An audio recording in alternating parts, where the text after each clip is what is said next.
at some point, I feel his presence again. And I feel his energy as if he was putting his energy in his hands or his presence right on my back.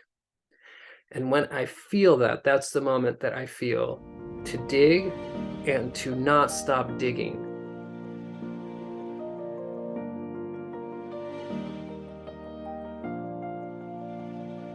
Hey everyone, welcome back. It's so good to be here with you today. Today we are talking with David Peralta.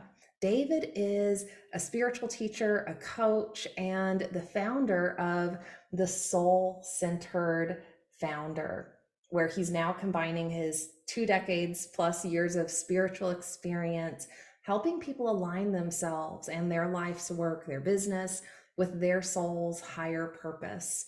And he came into this work after spending time with Saint Sri Kaleshwar in India, and he was guided there after seeing a picture of Shirdi Sai Baba when he was a yoga teacher in Pasadena, California. And it was the combination of connecting with this photo of Shirdi Sai Baba and connecting with the woman who showed him the photo, Laura Stone, who we just interviewed. We'll link to that episode below. But in connecting with this photo and with Laura, he knew there was something special going on with the energy he was feeling, and he became a student of Saint Sri Kaleshwar. And for those who are maybe new to the lineage, Shirdi Sai Baba was Sri Kaleshwar's master when Sri Kaleshwar was alive on Earth most recently. And so it was this journey of connecting with Sri Kaleshwar that led David to living at Sri Kaleshwar's ashram in Pinakonda, India, for a couple of years and studying the science of the soul, studying spiritual science, and going through his awakening process directly with the support of Sri Kaleshwar. So it was a result of these incredible experiences, and he'll talk about some of the more profound experiences that he had at the ashram and with his time with Sri Kaleshwar, that got him to a place where he was ready to dedicate his life to helping others awaken to the wisdom and the power that we hold within us, and awakening to what's possible in our reality. So David is now supporting others in realizing what's possible in their lives and in their businesses. And he also brings this beautiful connection with the Holy Family. And Saint Sri Kaleshwar has a really unique and interesting and special connection with the Holy Family that we'll talk a little bit about in this episode. So check out the links below so that you can find David's information and connect with him. If you're a person who's navigating transformation, if you are thinking it's time to try something different, it's time to find a path that really fulfills you and feels like it's aligned with your purpose, or maybe you just need help figuring out what your purpose is. Check out David's information below and connect with him there. And I just hope you enjoy this episode, and we'll see you on the other side. Hey David, welcome to the show. It's so good to have you here today. So good to be here with you, Jenna. Thank you. I'm so looking forward to this conversation because you are one of Swami's students who spent extensive time with him at his ashram in India. You've had a really, really interesting journey that has landed you in a place where you're now helping people just evolve their lives, for the better. And I think it's just so exciting to meet people who are dedicated to that journey. So thank you, first off. And secondly, I'd love to start with just how you got here. What is your origin story? How'd you end up in India at this ashram, connected to this amazing saint? How did your life take you there? Yeah. So I was teaching yoga in 2006. I had just graduated from college, and this was I had already started on a spiritual path 3 years before, I had studied Zen Buddhism. I had, read as many books as I possibly could about spirituality, because I was starting to have certain experiences that nobody could explain to me, energies flowing through me that nobody could tell me what they really were. And so I was really hungry to learn more. And so I was teaching yoga at the studio where I lived in Pasadena, California. And then in March or April of 2006, a woman came in who wanted to teach a class about the 5 elements. And that woman's name was Laura Stone. And she was a student of Sri Kaleshwar's.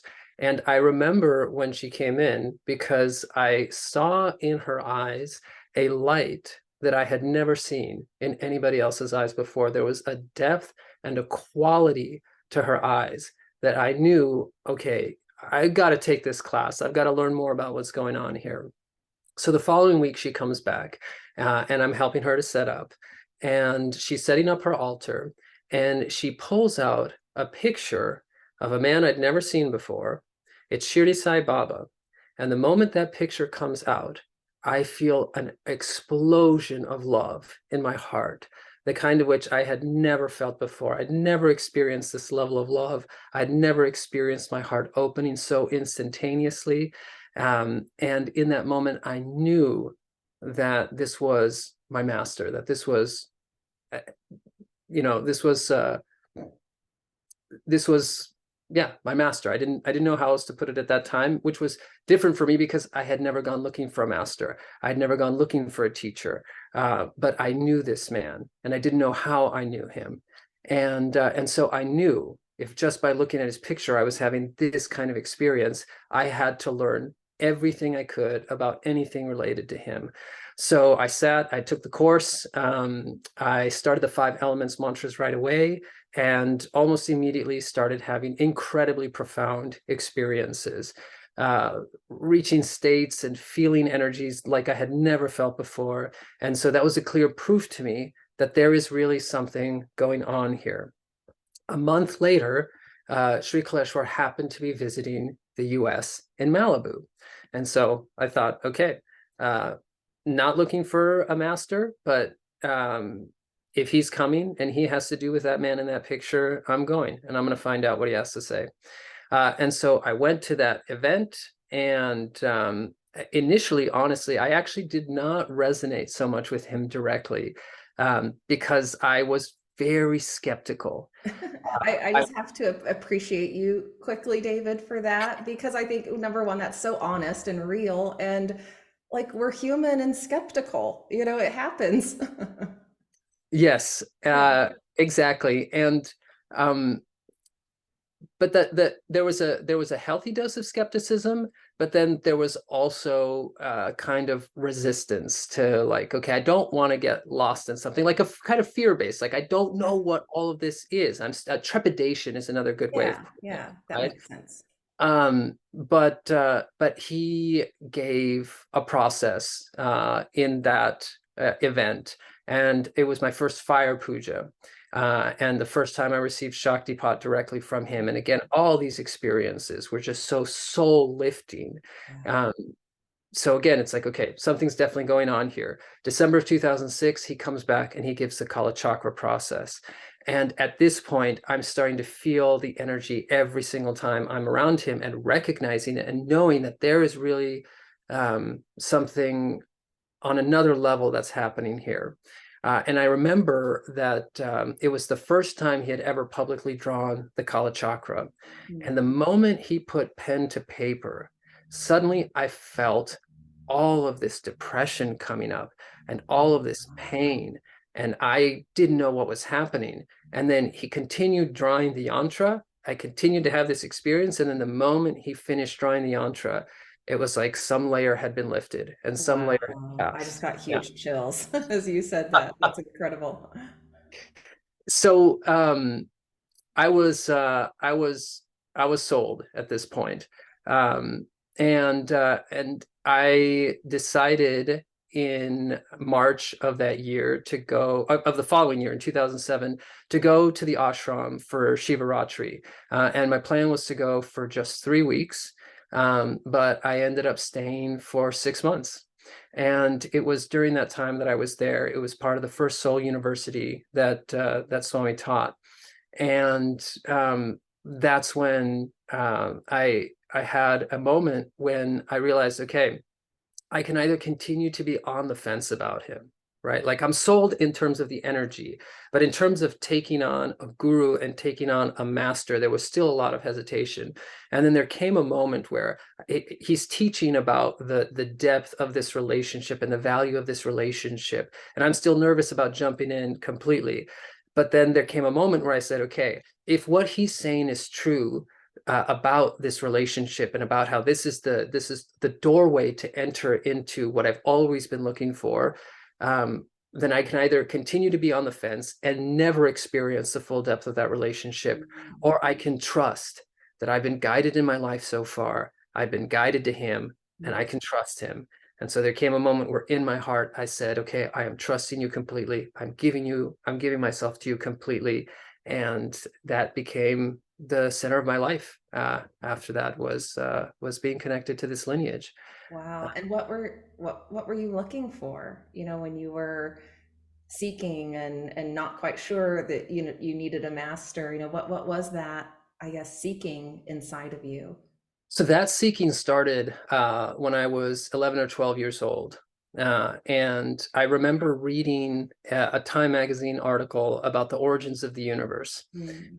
And I remember having such a yearning to discover where it all came from, what was behind it all, what was the purpose of everything.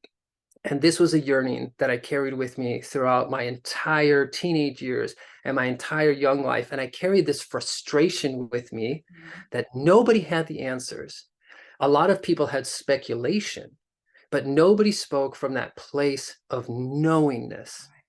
Yeah. Nobody spoke from that place of direct experience of understanding how this creation works. Where is this creation coming from? Why does this creation even exist? What is the purpose of being here on earth? And when I met Swami, I finally met somebody who I could feel and see and experience. He is directly connected to that source. There is no separation between that source and him. And so what is coming through him and what he is teaching are the answers that I've been looking for. And also, in 2004, I started to have experiences of healing energy coming through me. I was at a psychotherapy workshop, a very intensive psychotherapy workshop.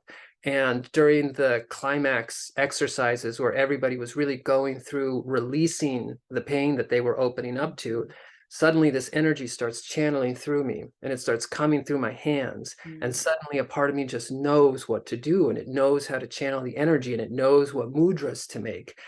And I had never studied anything. I never had even been aware that this was a possibility. So what is happening, right? What is this energy that's trying to come through? And that had also started this journey to discover I could feel I'm meant to be a healer. I don't even know what that means. And then suddenly here is this saint saying his mission is to create masters and healers. And so that these were like everything that I was looking for in my life, right, was coming together. And this lack of satisfaction with the way that life had been kind of oriented, the story and the script that I had been following, that I have to get good grades, I have to go to college, I have to do all these things, like there's all these obligations and expectations that I feel like I'm supposed to meet. I'm meeting them, I'm doing them, I'm not just meeting them, I'm doing really well, I'm excelling in these expectations that I'm being told are the key to success in life, and I am miserable. I am so unhappy and I'm so depressed. So what is the real purpose? What am I supposed to be doing differently? And that's what I discovered when I was at the ashram in India. Wow. Isn't it just profound how disconnected we've gotten, and how that path of meeting all the expectations that our civilization tells us, or the milestones we're supposed to achieve and accomplish in life. It's like but there's got to be something more. There's got to be Yeah. something more than that. And I'm reflecting on that time for me and the loneliness I felt. You know, Yeah. there was just this that same, I think, frustration that you felt, but also this like just like kind of existential loneliness. You know, Yes. like how are we all doing this and feeling lonely and sad, you know, while we're doing this? There's got to be something more. So what was that time in India like? Like as you're starting to connect with someone who has the answers and can reveal like the secrets of the universe to you. Like that had to have been just like an extraordinary couple of years. What was that like? Um, it was remarkable. Um, but it wasn't smooth. It wasn't like, it wasn't like, oh, I found it, what I'm looking for, and now everything's great. It's like that's when the real work started. Right. Yeah. That's when it's like, okay, um, you want to reach this level. You want to be able to open your heart and help other people to open their hearts as well. You want to awaken your soul, right? You want to move past all these blocks that have developed inside of you. Um, Swami and the energy, they're here. The Guru Parampara is here. If you're willing, they will do everything to support you. But now that work is going to start. And that work is tough. That work is really challenging. That work of purification of like whatever it is that's been covering our soul, whatever shadow we've allowed to cover ourselves, right? This is now coming up. So like, it was this combination of, you know, joy and profound gratitude that I found guidance, that I found what I'm looking for. Yeah. But now it's going through incredible emotions and real challenges and disillusionment and all kinds of experiences, and seeing sides of myself, right, that I had not known were there. So it was very intense, on the one hand, in terms of that internal process. Um, and it was also a deep teaching in learning how to really rely on God, learning how to really develop a connection to Swami, learning how to really open my heart and attune my energy to his energy, right? And it's really it's not to it's not to Swami Kaleshwar, right? It's not to this guru in a body that whatever he says I'm supposed to do.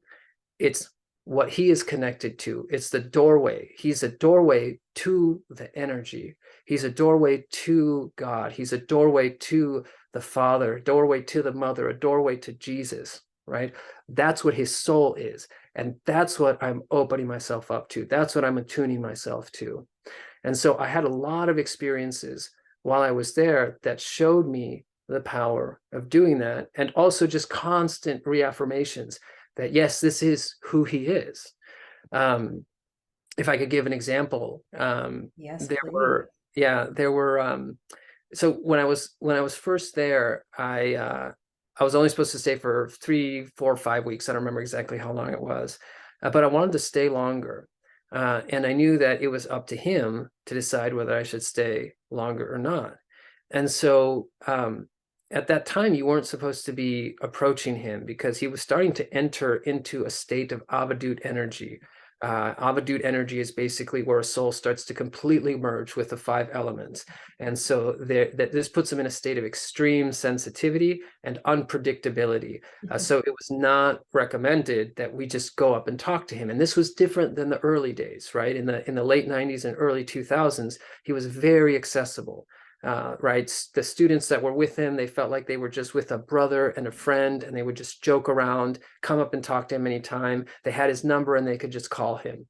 Right. So this was not that time. It was changing and it was evolving. And so there was a moment where when I decided that I wanted to stay, in my heart, I spoke to him and I said that I wanted to have a moment with him, that I could talk to him about this. And then I just dropped it, and then I completely let it go. And I went about my daily ashram routine, And several days later, I saw him on his swing next to this Hanuman statue where he spent a lot of time relaxing, and he was on the phone. And as I was walking past him, I felt in my heart his energy coming to me, and I knew this is the door. He's saying that now is the time. And so I just sat down and I waited. And then he stopped talking on the phone. I looked to him. I just signaled, can I have 1 minute of your time? And he brought me close to him. And so I came up to him. And the first thing that I noticed was this was the first time that I was having a one-on-one interaction with him directly. And the ocean of infinity that I saw in his eyes, that light that seemed to go on forever. It just looked like a portal to the entire cosmos. And so I told him my request, that I wanted to stay longer. And so he said, okay, it was no problem. I could stay. And so I said, thank you. And I went on my way. And as soon as I walked away from him, I collapsed and started sobbing. Oh, wow. I felt all this, again, just more layers just come up and be released. And so that kind of relationship continued with him, where I was not always one of the ones who spent the most time with him, right? Like there were other students who they worked with him, right? They took care of him. And so they were around him all the time. But he said over and over again that proximity it's a big blessing if you have it, right? And you get to observe a saint up close, but that's not the real relationship. Right. And so my goal became to develop that real relationship with him directly. And it continued in this way. I would feel that there were times where I wanted to reach out to him and I wanted to talk to him about some process that I was in or something that I was doing. And so it was always the same process. I would connect to him in my heart and I would tell him exactly what it was that I was asking for. And then I would let it go and I would just wait patiently. And inevitably there would come a moment where his energy would come and I knew this is the moment. This is the time. And that climaxed in a process where when he taught the Kala Chakra, he took all the people that had been at that initial event that I had been at in Malibu, and he gave them a particular process. He had us in Joshua Tree collect desert from the sand, and he gave us a mantra and he gave us a process, and he says, do this process until you see me again, and then we're going to do something special with that sand. So I carried that sand with me every single time that I went to India, but he never brought it up again. Yeah. And he never talked about that. How long were you carrying sand around? At that, I was carrying sand around for almost at least a year and a half. I had it with me. Oh, yeah. wow. Okay. In this little pouch. Yeah. I I didn't have it on me all the time, but I took it with me to India. I had it in my room. And so one of those times where I reached out to him was because it's like, I've got this sand, right? And so I want to complete this process. So he, again, there comes this moment where he's walking not too far from me and I feel the door open. And so I walk up to him and he just lets me come right up to him. And he says, and I talk to him about this sand and he says, let me look at it. And he holds it for a moment. He says, okay, next time you see me. And I say, okay. So I take it with me. And the next time is Shivaratri 2008. And same thing. I have this desire in my heart and I reach out to him and I say, okay, I've got this sand. I really want to complete this process now. And then I let it go. There comes this moment where I'm on duty. He would have the men do all different kinds of tasks and jobs. And so I was doing one of those things. He was again at his swing. Again, I feel this doorway of energy opening up and this union that's happening between our energies. And I know now is the moment to approach him. And so I come up to him and I tell him, okay, I've got this sand. And he says, all right, go sit at the Duni. And so I go sit at the Duni, and not too long afterwards, another woman comes and sits at the Duni as well. And then he comes over, and it turns out she also has this sand. She was also in this process. And he tells us exactly what to do. He says, okay, he holds it in his hand for a minute, he gives it back, and then he says, I want you to do this mantra for this long. And then when you've done it, I want you to dig in the sand and see what you find. So is this like to manifest a physical object from the no, I had no sand? idea. You I didn't had, know what was going to I happen had at the time. no idea what Okay. was going to happen. Yeah. He had not told us anything about what was going to happen. At this Okay. point, I mean, I'd heard stories of things like that, but I had no idea what was going to happen. Okay. So I just was going to do it, and so we did, we did our process. We did it for as long as he told us to. And then we start digging in our sand. The pouch is about this big. It's not a ton of sand. If there's something there, we're going to find it. We're digging, and we're digging, and nothing is there. And so What we a look, letdown.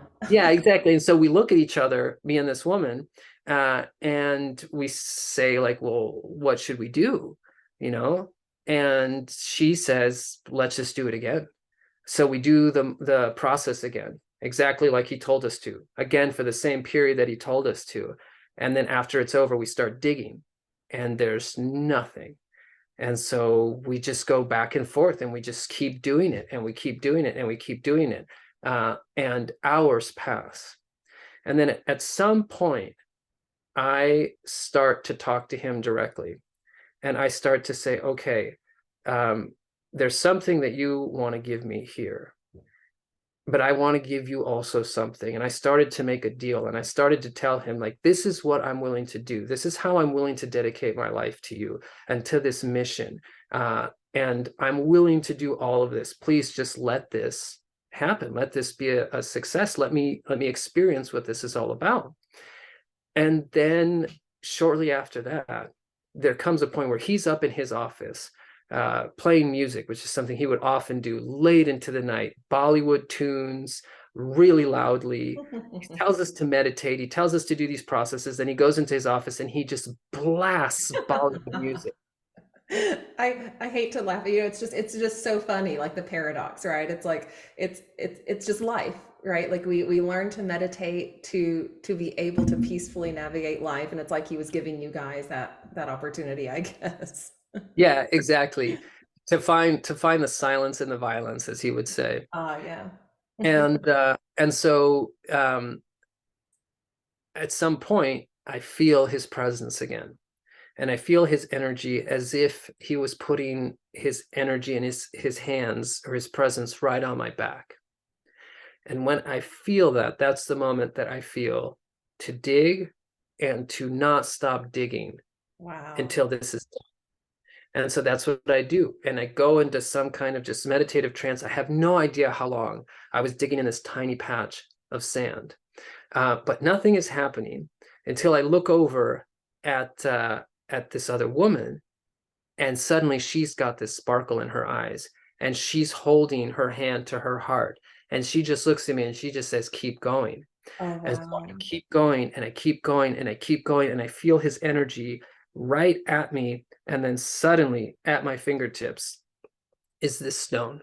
Oh, wow. Wow. Yeah. So it was quite a process. Wow. Yeah. Yeah. Congratulations. That's Yeah. really cool. That's really cool. That was to me a proof of, if we turn to the master and we open our heart to the master, and we make a request of the master, his energy will respond. If our heart is open, he cannot help but respond. If we are patient and not forceful, and we're willing to let it happen on his terms, he will respond. And then we have to put in the effort, and we have to have the faith that it's going to happen. And no matter how many times it seems like nothing is happening, as long as we don't give up, the miracle energy can flow. And that was a very concrete example of that in my life. That was a very concrete example, right, where that miracle energy really crystallized into a physical form.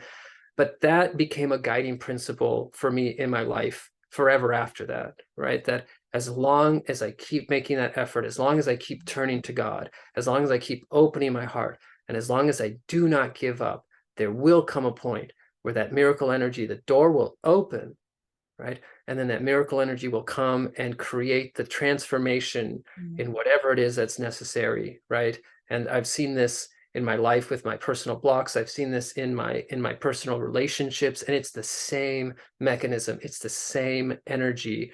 And so, yeah, that was just one of the many profound experiences that I had with him that really just ended up applying to my entire life.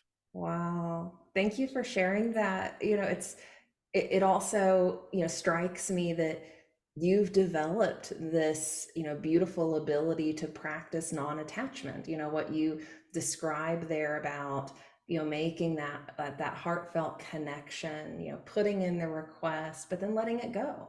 Like that's so crucial to that miracle process, that manifestation process, and in whatever way, we're creating or bringing new energy into the physical. And I think it's giving me this opportunity to reflect on how that master student relationship mimics the relationship with God. He's teaching you how to be in relationship with God.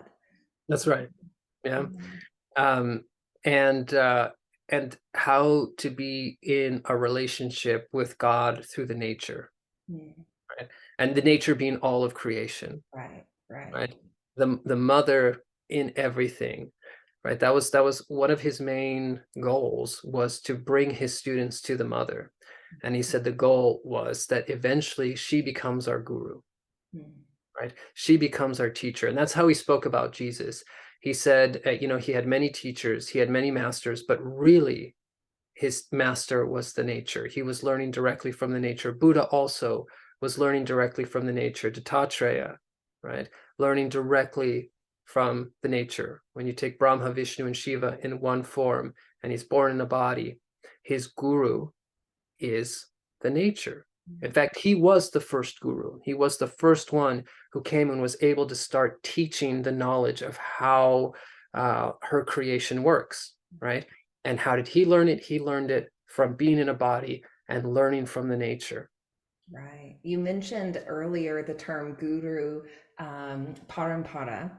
Yeah. Can you describe that briefly for the audience? For anyone who may not know, you're talking Yeah, about yeah. Traya and the mother and this lineage of gurus. What is the guru parampara? So parampara literally means lineage. Yeah. So it's literally the lineage of gurus. And that lineage goes all the way back to the first guru, Dattatreya.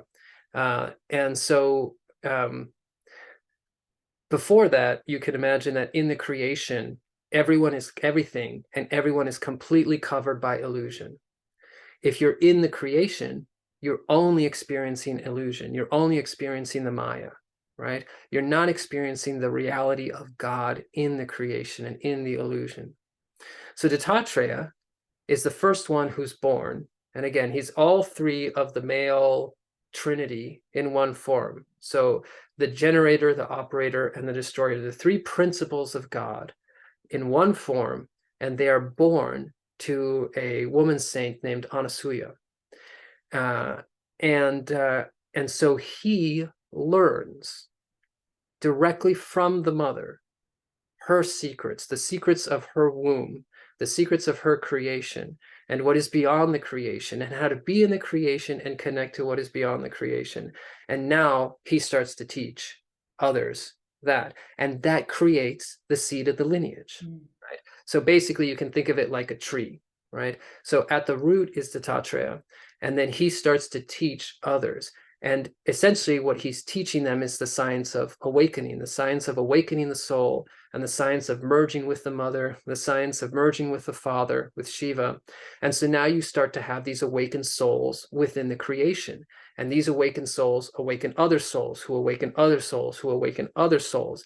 And that lineage, right, from that moment until today continues unbroken in all of the great traditions, in all of the great spiritual traditions where there are awakened and enlightened masters who have that connection. They all trace back to Dattatreya. It's not limited to the lineage that we're a part of with Sri Kaleshwar. Right. There are many lineages, right?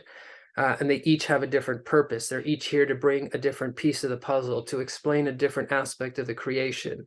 But when you enter into that lineage, when we find a person who is a part of that lineage, and we open our heart to that person, and basically we bow to the guru principle, right? We bow to the guru energy inside of them. It's not about submitting ourselves to the will of another human being and doing what another person says, and then that person's going to dictate and be the authority in our life.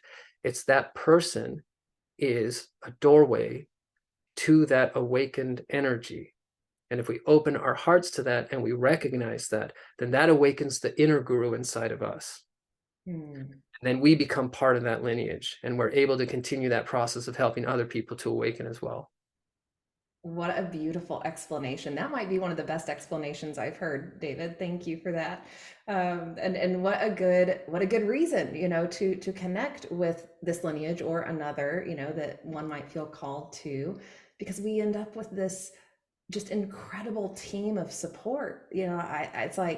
It's like we have a non-physical team, that's that big tree, that we can connect with, and we're just sometimes so closed off to that, that realization. So I'm so glad you were able to share that with those who might be in that, skeptical place but open place, like we were when connecting with the guru for the first time.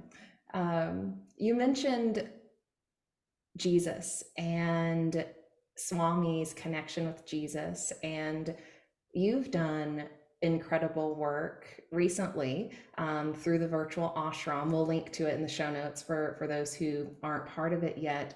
But you lead a satsang, a community discussion about divine lives, divine souls, and you've focused this discussion primarily on the Holy Family and Jesus and Swami's connection with Jesus. So I'd love for you to share a little bit about your personal connection with the Holy Family, how that has developed, over time and through your connection with Swami, and then maybe anything you might want to share about the satsang for people who haven't found that yet.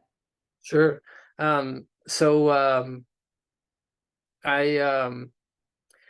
I think it's maybe interesting to know that like you, I was a former atheist, and there was no room in my heart for anything, or my mind actually. There was no space in my mind for anything other than just a historical Jesus. Yeah. Sure, a guy who existed 2,000 years ago ended up starting a religion that basically took over the world. That's the way that I saw it. When I started having the experiences with Swami, and I started to trust him and realize that, okay, this is what I'm looking for. He was the one who started to teach about Jesus. And he started to teach about Jesus in a way that suddenly started to make complete sense to me. Which is a little unusual for an Indian saint to be teaching about Jesus. So describe like why that is occurring. Okay. So it seems unusual, but actually it is, there has existed for millennia a hidden lineage of saints whose sole purpose, I don't know about their sole purpose, but one of their main purposes was to help create an incarnation in this earth of pure love. A crystal clear soul where there was no karma, where there was nothing covering the light of God that reflects off of everybody's soul, because that light is in everybody's soul. There's no exception. That's contained within us all. But we have karmas. We have been in the creation for lifetimes, and we've been at the mercy of the illusion, and so we've covered that light. Yeah, and that's what the process of awakening is, and purification. It's coming back to uncovering that light, opening our hearts again, opening everything up again, so that we're one with that light. But the purpose was to create this incarnation where that soul in a human body would be a total embodiment of the love of the Father and of the Holy Spirit, of the Divine Mother. And that's who we know as Jesus. That's the soul that we know as Jesus. And a big part of that preparation wasn't just preparing the world to be able to carry that energy, it was preparing a womb who could carry that soul. And that was Mother Mary. And so Swami and Baba and a number of the other Saptarishis, who are the original 7 souls that were created by the creator, by the generator, right? Who their lives, their soul, everything is dedicated to the awakening and enlightenment of humanity. A big part of their process, and especially the soul of Sri Kaleshwar, was to help the soul of Mother Mary to prepare and purify her womb to be able to carry what we in the West know as a Messiah, as a savior, as a soul that would be a direct link to the divine in a way that no soul had ever been before. And so that that process led to the birth of Jesus Christ. And that's who Jesus is. And so Jesus is part of this mission, of this great mission, to bring the knowledge and to bring the understanding of how to develop this relationship to God, how to develop this relationship to the Mother, how to open our heart to God in humanity and to God in each other, right? And that you cannot separate Swami Kaleshwar from that. In fact, Swami in 2011 revealed that he was actually an incarnation of the Maha Avatar Babaji. And for anybody who has read Autobiography of a Yogi, Babaji is this incredible Maha Atma who he's been in a form for over 18,000 years. He's still in a form today, right? And so a piece of his soul, a part of his soul, has incarnated as Swami Kaleshwar. And his whole purpose is to bring about the Christ consciousness, the awakening of Christ consciousness in humanity, right? And the first step to that being possible was there being a soul born who was an embodiment of the Christ consciousness. And that's Jesus. And Swami has actually said, when somebody asked him, how do we access Jesus's consciousness? And he gave a mantra, a pin code to his own consciousness and said, that's the doorway. That's the gateway. I wish I could remember exactly what his words were, but that's essentially it. It's if you connect to the consciousness of Swami Kaleshwar, you are connecting to the consciousness of Jesus Christ. And he has said many, many times that every saint, any saint in the world who is operating in this way, it is actually Jesus's energy that is coming through them. Doesn't matter if it's Buddha or if it's Baba or if it's Swami Kaleshwar, it's actually Jesus's energy that is coming through. And so the Jesus energy, the Christ consciousness, is essentially that this is the in the Bible it says, I am the way, the truth, the light. Nobody can come to the Father except through me, right? And this doesn't mean that everybody has to follow the Church of Christianity and to follow the form of Jesus.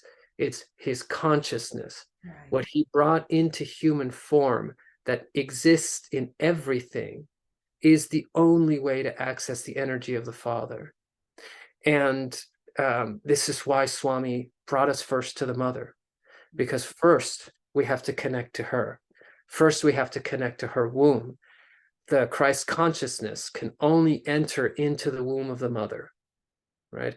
Just like the seed of Christ, the seed of Jesus, could only be born into a womb, a human womb that carried and was connected to the universal womb. Right. And so once he connects us directly to the Mother, now we are eligible, right?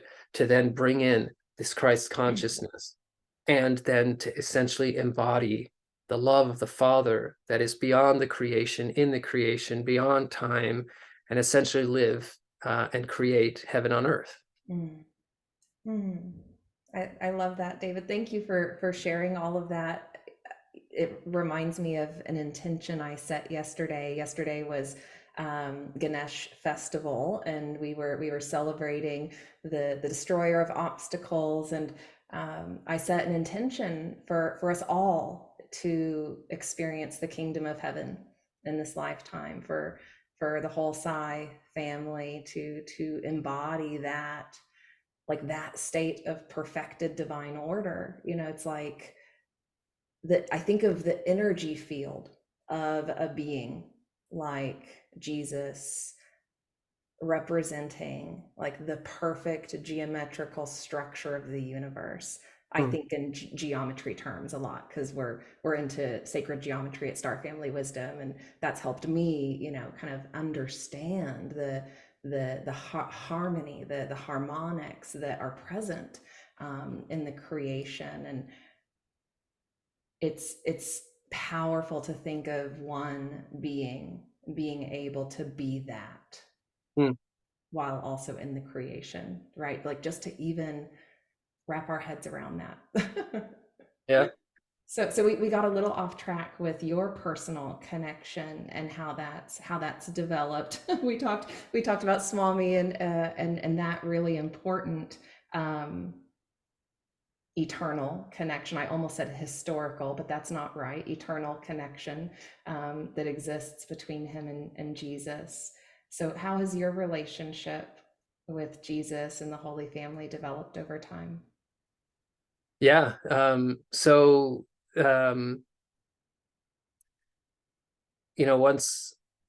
Swami started teaching about it, that's when my heart started to open Mm. to Jesus. Swami always talked about him as the big boss. You know, he always talked about as Shirdi Sai Baba as being the big boss, right? And I mean, everything was about Baba. You know, Baba is basically there's this divine court of divine souls that exists in the cosmos, that exists in the cosmic. And it's the greatest of souls, all the souls who are here to work towards the evolution of all sentient beings throughout the universe, right? They work together in the divine court. And Jesus was, you know, you're asking about my personal connection. I can never help but divert and talk about this kind of thing. It's good context. It's good Yeah, context. Yeah. yeah, yeah. So, because the context is, so after he was born and after he left his body, Jesus was the head of this divine court for 2,000 years, and then in the year 2000, Baba took over, right? And so Baba is another incredible soul, an incarnation of Dattatreya, right? Another embodiment of this pure energy, and all these souls and all these saints, they're able to become who they are now because of Jesus, right? Because Jesus was born, now they're able to reach a level that they were never able to, like they're now able to operate at a level of mastery that is possible because of Jesus's birth, right? And so Swami all the time talks about Baba, right? It's Baba's will. Go to Baba, talk to Baba, make a deal with Baba. Everything's about Baba, right? When you're living at the ashram and when you're reading his teachings, everything's about Baba. He calls Baba the big boss, but he calls Jesus the big boss. So many Jesus, bosses. yeah, exactly. But Jesus is the kind of you know, the guru of gurus, the Rajadi Raja, the king of kings, right? It's he is what is making everything else possible. And so the way that I developed my relationship to him was actually there is a student, Philip Lippitz. He was an early student of Swami's. And in the late 90s, he was given a process. And that process was, he and a number of other students were told that this process would lead to the visitation of a divine soul. So he's living in Southern California at that time, completing his process. And suddenly this woman in white starts to appear to him. And this woman in white starts to tell him all of this biblical history and the story of this hidden lineage of saints, and this whole other side, like all this background story to what we know of as the Old Testament, but suddenly with a lot more perspective, and how this story and how this whole history is leading to the birth of Jesus Christ. And once she tells him that, then she reveals herself, that she's Mother Mary, and she starts appearing to him regularly. And she starts asking him that whenever she appears, he should have his laptop ready, and he should transcribe her words. And so that's what he does. And so this relationship develops where she appears, he transcribes their conversations, and then this goes on for, I forget exactly how long. She stops appearing, she starts reappearing again 13 years later, comes back again 6 years later. So there's this whole this whole teachings coming from her. And it was when I read these teachings, that's when I started to understand who Jesus was. That's when I started to understand what it was that Swami had been telling us about who this incredible soul was. And that's when I started to open my heart deeply to him, and to Mother Mary also. And basically started to just focus on opening my heart to her energy, opening my heart to her womb, seeing her as my mother, and developing that connection to her. And eventually, that's when all of this understanding started to develop about Jesus and about the depth of who he was and how to connect to his energy directly. And something that Swami said to a group of students who he gave Jesus Darshan to, right? So he was able to pull Jesus into form, and each person was able to see him with their two eyes open. And he told that group that if you go to Jesus and you connect to Jesus, you don't need to do any mantras, you don't need to do any practices, you don't need to do any processes, because everything is contained in him. And so I wanted to find out what that meant. And so I dove just fully into learning and opening my soul to him. Wow.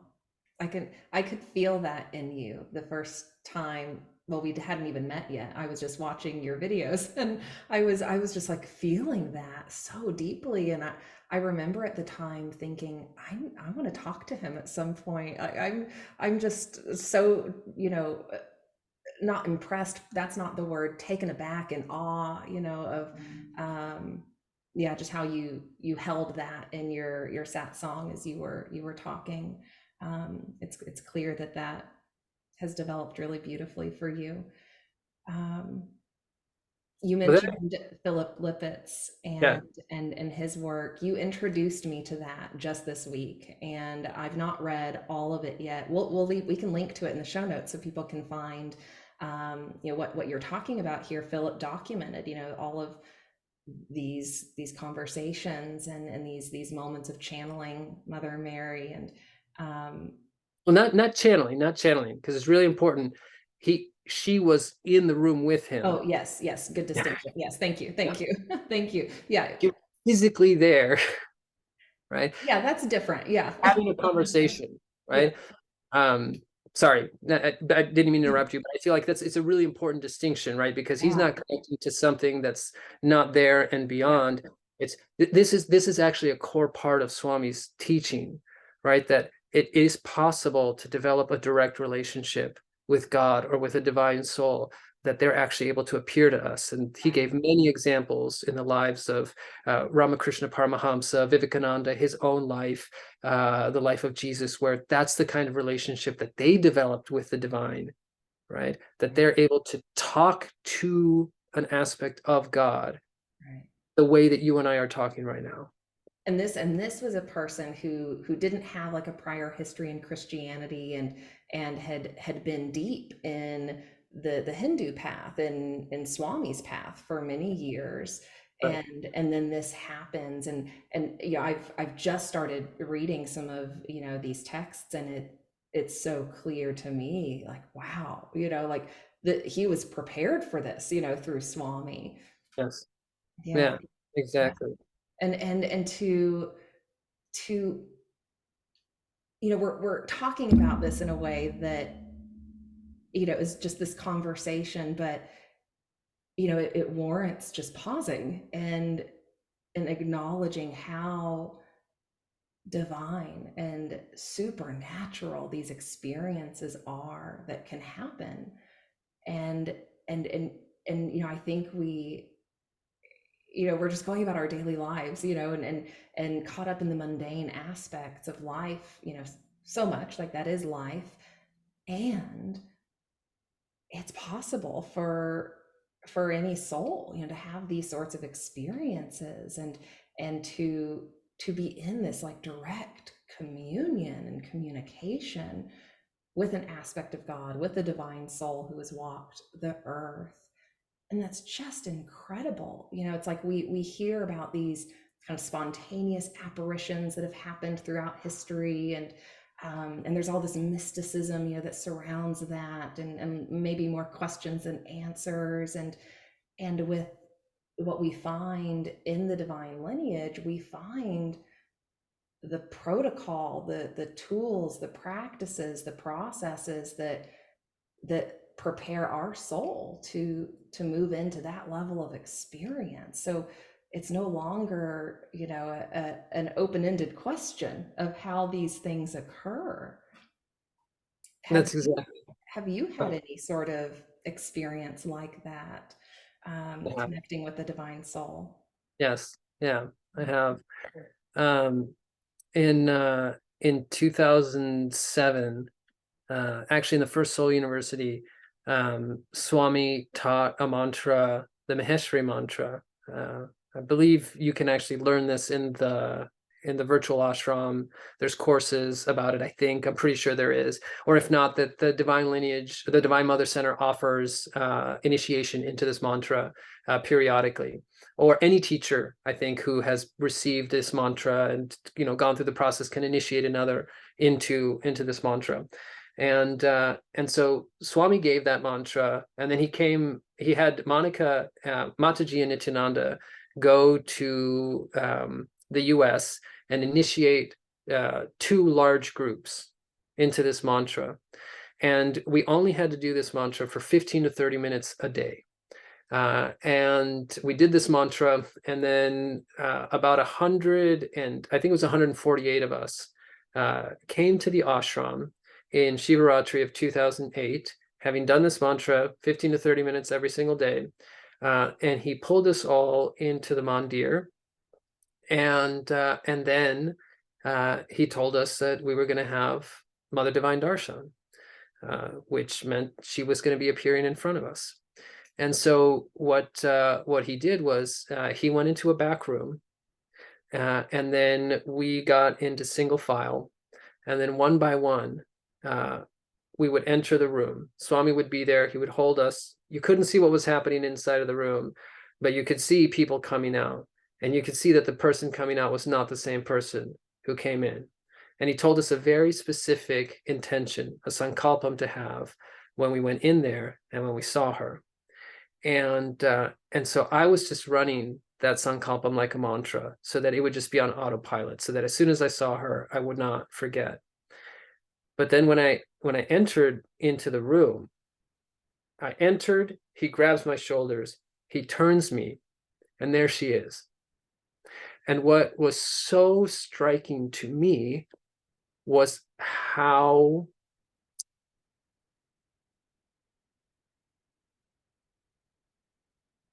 I don't know what the word is, but how real she looked. In other words, I had been expecting like an otherworldly being, like with an otherworldly glow. And later on, I realized that her face was completely illuminated, but the room was dark. So in other words, she looked completely as if there was a source of light on her, but the room was entirely dark. But that part I didn't catch at the time, but what I caught in that moment was she looked as if she was like a she looked like I could see the detail on her skin. I Wow. could see the folds in her sari, right? I was not expecting that. I was expecting something more ethereal. Right. Yeah. Yeah. And that she was so real looking that a part of my mind was really like, is this really the Divine Mother? I Wow. did Swami, like my mind really thought this, not in that instant, but in the moment afterwards. Did he just pull some village woman off from the side? Isn't the But human mind so wild? it went straight to doubt. But Wow. what completely, I mean, it didn't silence those doubts, but what, because my mind would continue to go in this way for a really long time, but what completely overpowered that, what completely told me that no, this was exactly who he said it was her eyes, Mm, because her eyes were not human. mm, Yeah. And her eyes had, again, a light is not the right way to say it. Her eyes had this expression and this intensity that I had never seen on anybody before. And when I looked into those eyes, and then I remembered what I was supposed to say, and I said it, and then as I said it, as soon as I said it, inwardly, silently, but as soon as I finished saying it, she was looking at me with these eyes, and then she nodded her head. mm. Say, I heard what you said. I'm granting you your wish. And then also, I mean, there were all kinds of other things. I mean, she had like a collie tongue. I almost wanted to ask, did you see Kali? Did you see a different version? Apparently it was a form of collie, a very calm form of collie, but she had the tongue.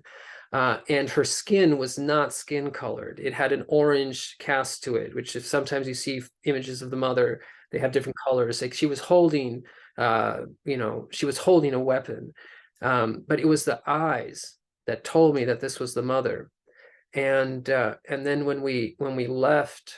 when I left that experience, and when we were all walking back to our rooms to digest this, there was another woman in the group.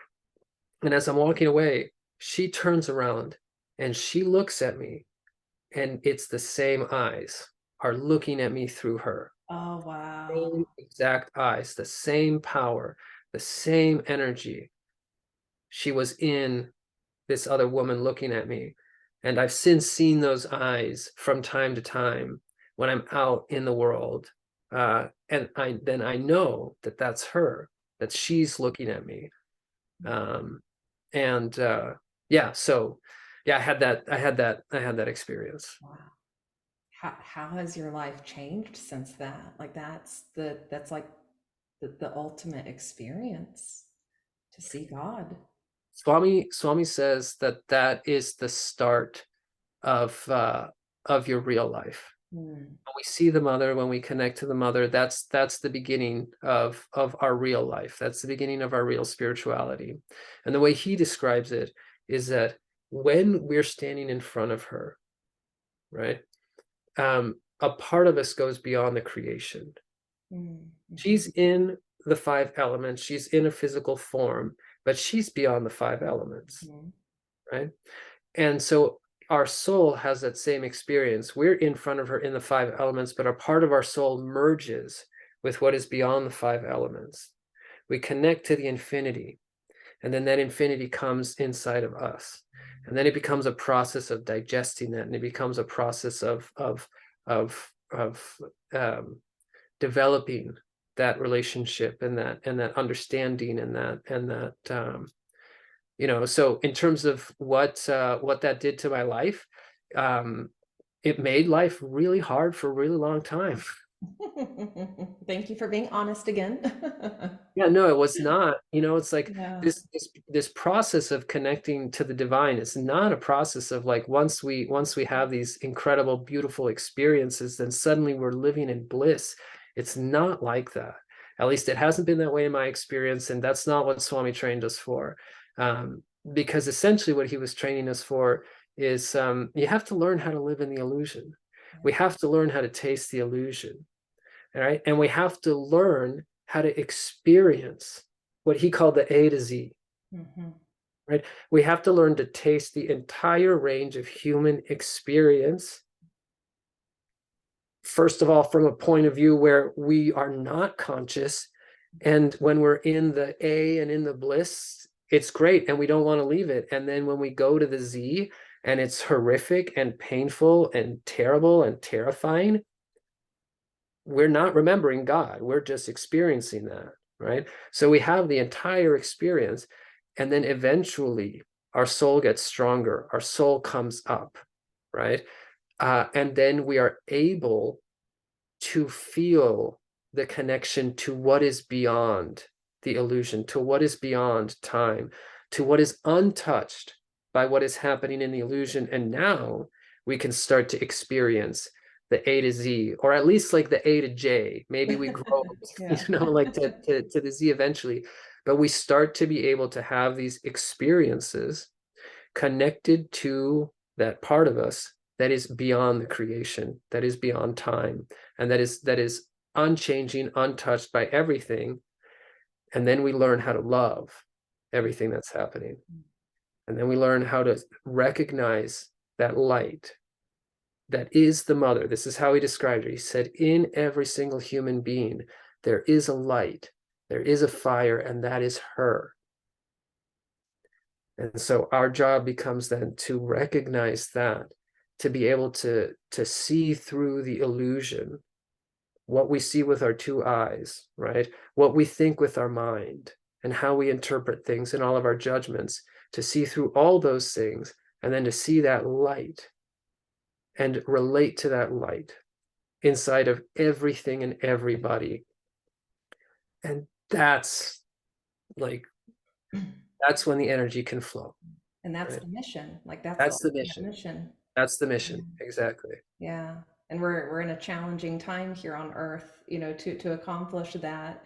We're given lots of heavy negative illusions to see through and Right. to change and to evolve. And I want to just share this really quickly, since you brought up that concept of seeing through the illusion. One affirmation, English affirmation I've adopted this year that's been helping me with that concept, in any moment, when, some illusion is present. It is, I see through the illusion with love, I meet the illusion with love, and I change the illusion with love. Hmm. And that's something I'm like leaning into more and more, to just remind myself that the whole process, is through love. That's right. We don't change the illusion any other way. No, um, no, no. We just stay stuck in the illusion any other way. yeah. No. Thank you for sharing about your experience with the Divine Mother. That's incredibly powerful and personal and important. And I think it's really cool for others to hear what's possible and to hear about that moment. It was transformational. And by the way, that actually happened within 2 days of this experience. Ah, that makes sense. The High Shakti experience maybe like helped prepare for that. Yeah. It was an incredible time where he was just giving, giving, giving, giving, giving. So Wow. yeah, it was really, Wow. really cool. Wow. Yes. You might hear my cat in the background anytime the energy gets high, or we're getting into, some sort of divine process or conversation. He just starts going crazy. That's interesting. Yeah, I'm noticing the pattern, the energetic pattern with him. Um, David, since since your time in the ashram, you're now back in the States, you're living life, you have a family, you have kids, you've integrated, these high level divine experiences, this wisdom you've connected with, you've integrated that into your life in beautiful ways. What are you doing now in life, and how are you being of service in the world? So I'm in the process of integration. Yeah. So I cannot say that I have completely integrated in completing that. I have no idea how long this process will take, but I've done what I can to integrate as much as I possibly can. And that process that I went through, um, the challenges that I went through over the last, since Swami took Samadhi, since we moved back to, living first in Vienna, Austria, where my wife is from, who I also met at the ashram, right? I didn't get a chance to talk about that, right? But we were both there in 2010. Yeah, we met. We it was clear to us that that we were we each was the one the other one was willing to commit to for the rest of their lives. We had a very deep, profound love that we discovered together. We got married there, and then we had almost immediately afterwards a child. We had a divine daughter, and so we came back to live in the West. We were living in Austria. We were living in the U.S., and that's when the real challenges started, right?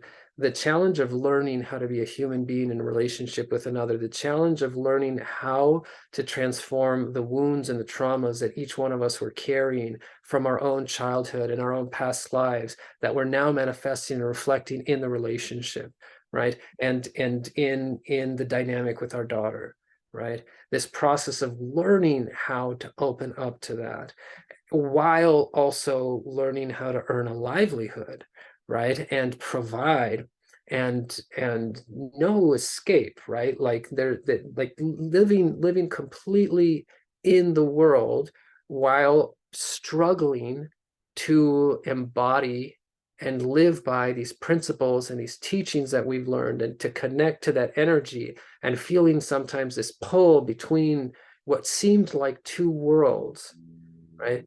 Until there came a time where basically, through learning how to connect to Jesus, learning how to connect to the mother, and then realizing that actually there was no dichotomy. There were not two worlds. There was only God in everything, in every situation and in every person, and learning how to live from a soul-centered place instead of a mind-centered place, because that was the struggle. Much of what we had learned, we were trying to apply from our mind. We were attached to concepts of what we thought spirituality was about. We were attached to concepts of what Swami had taught us. And it was only when we started to let go of these concepts and started to open up directly to the energy of the mother that existed in life itself, right? And that we allowed that energy to start to illuminate the shadows that we were carrying, and that our own soul was able to illuminate all of these blocks that we were carrying, right? Once our soul started to become more of the center, that's when I would say I could feel like I was finally integrating, and it took a long time. It took years. And then once that happened, then there came a moment where it became very clear to me, this is what I want my life to be about. I want to help other people to learn how to live a soul-centered life, because this is the key. This is what the world needs. We have to be living from the soul. We have to be living from a heart. And the disease of the world at the moment is that we're living from the mind, right? We've lost the connection to that divine spark inside of us, and we've lost the ability to see that divine spark, or we've forgotten how to see that in others.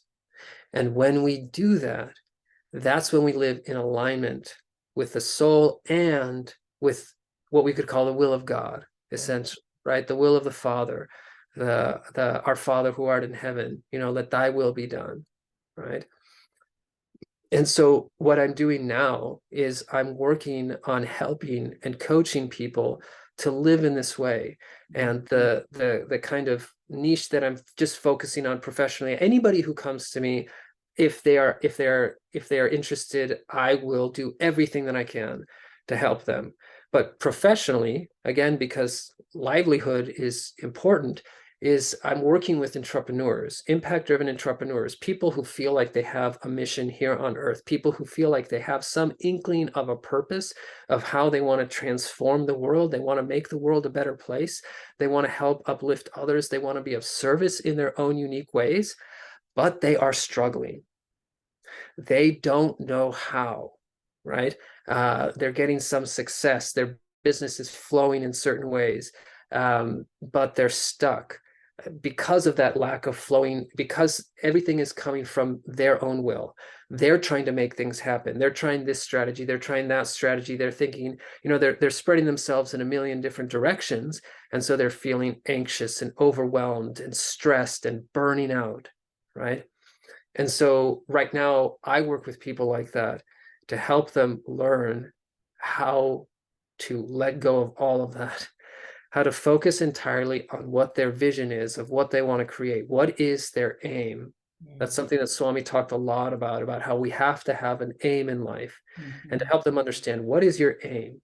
Why did you create this business, right? What is, if you could imagine, right, in the future, the highest impact that this would possibly have in the world and in the lives of your clients and in the lives of anybody that this touches, and in your life and in your family, in the highest state that you could reach, right? What is that? What does that look like? How does that feel? And then learning that the secret to getting there, right, is to rely entirely on God. That the secret to getting there is to rely entirely on God in our relationships. That God exists in those who are around us, that we have to open our hearts and we have to open our souls to the hearts and souls of others, and then God is present in our life. And then that energy and the Divine Mother's energy can flow into our life. And when we have an open-hearted goal and we're of service, then that energy just gets magnetized into us and creates these visions that we have. And so that's the work that I'm doing at the moment. I love that this is your approach right now, because I think this is so critical for so many businesses on the planet, not just entrepreneurs who want to be successful themselves, but businesses who are finding themselves at a crossroads between service to self, right? Service to the business and profits and the people in charge, or service to the greater whole. And you're talking about this open-hearted connectedness approach to leadership, to life, to business, where everyone wins because we're seeing everyone as the same, as God, as a unique part of the whole. And I think you're in a really unique position right now with that, because I think so many entrepreneurs are realizing the old paradigm is not going to survive. Like, that's not how we're going to do business going forward, and that's not how we're going to lead going forward. And folks need tools, they need help, making that transition, because like you shared previously, there are a lot of challenges that come with making that transition and getting into that heart-centered place of leadership. So I'm so excited that you're offering this to the world, and I'm excited to share you with the folks I know, because I think this is how we change the world, by changing that approach to entrepreneurship, to business, to leadership. And you come with a really unique set of credentials there to help folks. I appreciate that. And also I feel that there's an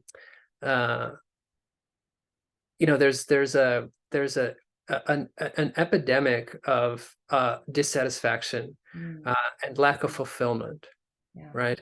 That when people are doing work that they feel is not aligned with what they're here to do, and how much that burns them out and how much dissatisfaction that creates. Yeah. And not knowing, how am I supposed to find something different? What does that even look like, right? And it has such a compounding effect when people are working jobs that make them feel miserable, right? It is closing their hearts even more to the divine energy. And then when they come home, they have less to give to their families, to their spouses, and to their children. And so it really has these ripple effects. And it's so important that we discover how to live from the heart and how to live an aligned life, a soul-centered life, because when we do that, the opposite happens, right? We actually are living our dharma, right? We're living our purpose. We're living what we're here to do. And when that happens, when we are aligned with our dharma, then the divine energy flows. then we actually feel energized by the work that we do. We feel inspired, which literally means to be full of spirit. And then we do our duty and we leave feeling more full than when we started. And we come home and our cup is overflowing and we feel so much love and gratitude for the other souls that are in our life that are actually enabling us, right? The love that's flowing through them is the fuel that creates the power that flows through their soul, right? When we open our hearts to them, when we open our souls to them, then that's when God's energy is flowing to us. And when we live in that way, that's what God intended, right? That's what was intended for humanity, was to live in this way where we are constantly expanding love. There's constantly love radiating. We're constantly growing love through our actions and through our relationships, and we are constantly helping other people to do the same. Mm. I love that so much. And I think such a good PSA, for folks who are watching this. It's like, if you're kind of miserable, if you're feeling disenfranchised, frustrated, depleted, at the end of your days, that's a sign. That's a Yeah, sign that it's time to explore a change. And for business leaders, if it's one or the other. You're either in service to love with your that's right. business and growing that in the world, or your business is destructive, because it's one or the other, right? It's love or destruction. And so we've got that choice right now on the planet. Yeah, that's absolutely right. And it's not, you know, money is just a form of energy. Yeah. And when we chase money, when we chase that as a goal, we are chasing an illusion, right? The energy is taking the form of money, and we are chasing the illusory form of money rather than becoming a vessel for the source of that energy. And when we become a source, when we become a vessel, an instrument for that source, and that energy flows through us, then the level of energy that's flowing through us is going to reflect back to us in the level of prosperity that we experience in this life, right? And we don't need to live the life of a billionaire. It's not necessary. Nobody needs to be living at that level, right? We need to be living at a level where we feel God is constantly taking care of our wants and our needs and our soul desires. And, material things that we need. You need a car to get to work. You need this, you need that, you need a house, right? You have the desire that you want to send your child to college, and so that they can get a good education. Like, these are all noble desires. And for God to provide that level of energy is not a big deal. Right. We're talking about the creator of the entire universe, right? Heaven and earth and all the galaxies, the level of energy it takes to create that, right? To get an additional layer of material blessings is nothing. But in order to get them, we have to let them go. We Exactly. have to, you know what I mean? We give the desire to God. I'm asking for Mm. this. Yeah. Now I'm letting it go. Now I'm focused on channeling your energy for the benefit of others, on helping others. You provide all this stuff. You take care of all these needs. I'm having these headaches. I'm having these difficulties. You take care of that. I'm going to take care of others. And when we do that, then this is when we live in basically like the Garden of Eden. Everything is provided for us, everything that we need. Yeah. We're Yeah. taken care of. We're children of God. That's the divine right that we have. But we have to act like that. We have to be that in order to live in that. Yeah. And there are just so many layers of programming on top of that we have to peel back and reprogram, rewire, ourselves for that state of being. I think that idea of, living in the Garden of Eden and having, all of our needs provided for, first we intellectualize that, and we can think about that state of being, but then actually evolving into that is the hard work, sometimes. Like that's the aspect of transformation, that is required, to be able to experience that. So for those who are interested in that sort of transformation, and and arriving in that place where you're provided for, and life is flowing, you're in the flow of love, you're in the flow of alignment, for your soul. Check out David's information. We're going to link to it below, so you can find him and his website. David, how can people get in touch with you otherwise if they want to work one-on-one with you? Right now, the best place is the website is soulcenteredfounder.com, soulcenteredfounder.com, for anybody who wants to, take that journey of learning how to live a soul-centered life. I offer a free call to anybody who wants to come on. I'm happy to talk to anybody. And so that's the best place.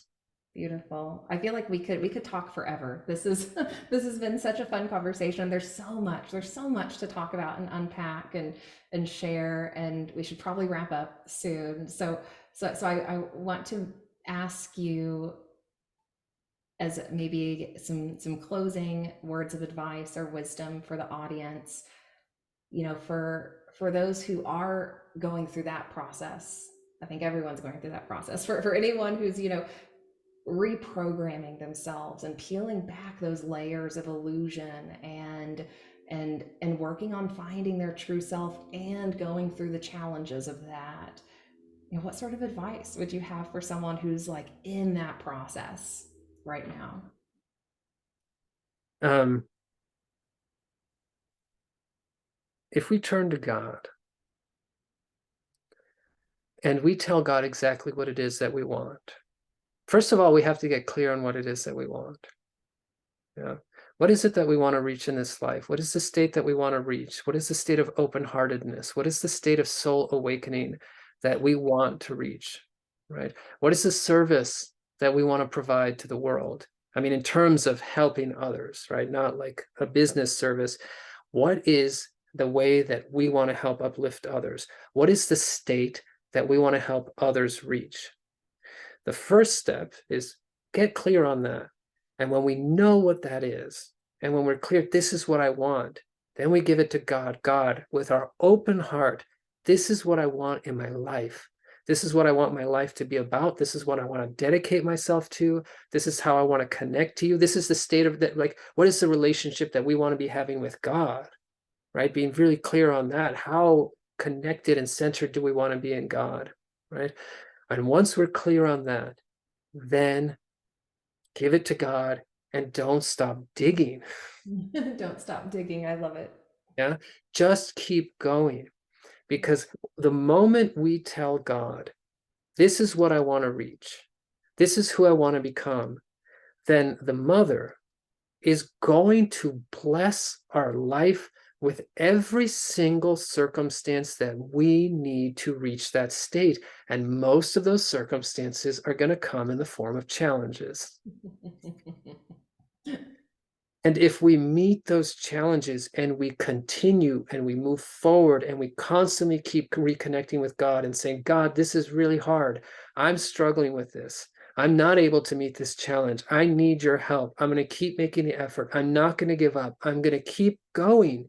And we keep going and we keep going and we keep going.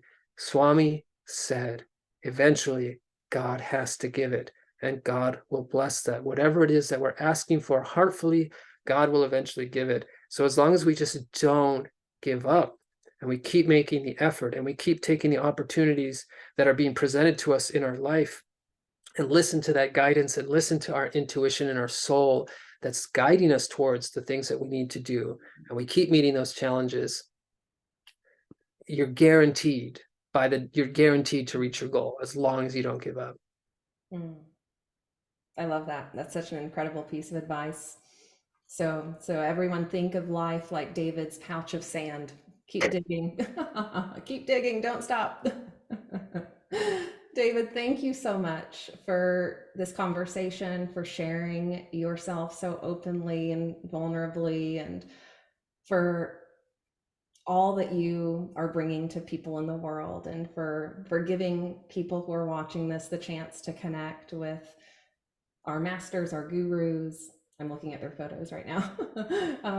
Thank you for being that connection point for others. Yeah, thank you so much for opening the door for this conversation. It was really, I mean, I love talking about this stuff. I love talking about God. I love talking about the divine. And I really appreciate the space that you create to have a really beautiful conversation about that. Thank you. Thank you. It's been beautiful. I hope we have another one at some point soon. Sure And we will. for those who are just joining, again, check out the show notes below. We've got links to David's information and other divine lineage resources for you: the virtual ashram, the Divine Mother Center, the ashram in India, lots of other teachers and healers and resources that would be helpful for you on this path.